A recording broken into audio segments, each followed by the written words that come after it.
Welcome to Eye on Arkesia, where we'll take a look ahead at all things Lost Ark coming your way. With the upcoming May and June updates, we're preparing for an abyssal assault as we move towards Kazeros' front lines.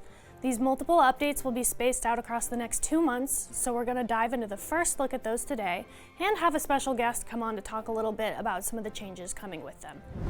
The May update is coming next week on May 21st, and we'll start preparing you for all of the challenges ahead. Get ready to head to Rimeria, the land that guards the dawn, to continue the main story quest.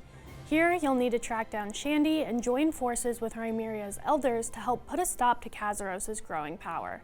The release of Rimeria will bring new rapport, NPCs, adventurers' tome collections, achievements, and much more rewards to earn.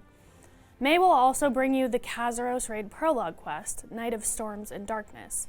As the Alliance prepares to head to the Storm Tower, you'll be able to accept the quest from NPC Illusion Master Lilith in the Rimeria city of Shay. Complete this to get ready for the upcoming raid, and we'll talk a little bit more about that later. Now, to go in depth about a few of the other features you can look forward to with the coming updates, I have our very own Mr. Hardcore Henry. Hello everybody! Just wanted to stop by and make sure you were ready for the release of the next batch of activities.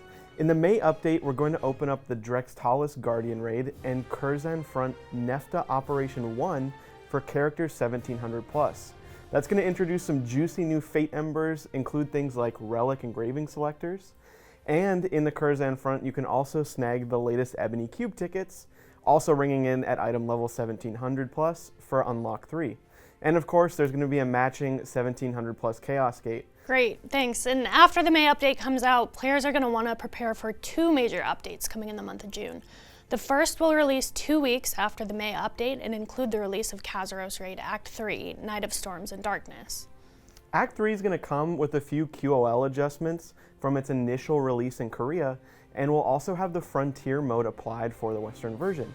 This raid is definitely a challenging one, so I hope the hardcore folks have fun in the first few weeks, as it will become more accessible for everyone else and their alts as the Frontier system begins to kick in. Act 3 is also going to introduce levels 3 and 4 of advanced honing, raising the highest achievable item level by 20. It's going to function very similarly to the original release of advanced honing, where normal mode will help grant you the materials for the first 10 levels, and hard can be used for both. There's also going to be 2 new Ancestor Grace effects to help you, so I wish you the best of luck in both the raid and in your advanced honing. May you receive minimal chisels. The second June update is going to come later in the month and will include the postlude for when everything is said and done and our heroes have vanquished Mordum. Hopefully. I'm also happy to share that this episode of Eye on Arkesia won't be the only time you see Henry and I this month. On May 17th, we'll be joined by Matt for a special team update video. I'm not going to get into the details of what we'll be sharing quite yet, but what I can say is we're looking forward to touching on a couple key pieces of recent community feedback and giving you a look at some of the things we'll be working on pretty much throughout the rest of the year, and we'll see how far that goes. Thanks for joining me here today and Henry here today for another episode, and as always, we'll see you back in Arkesia.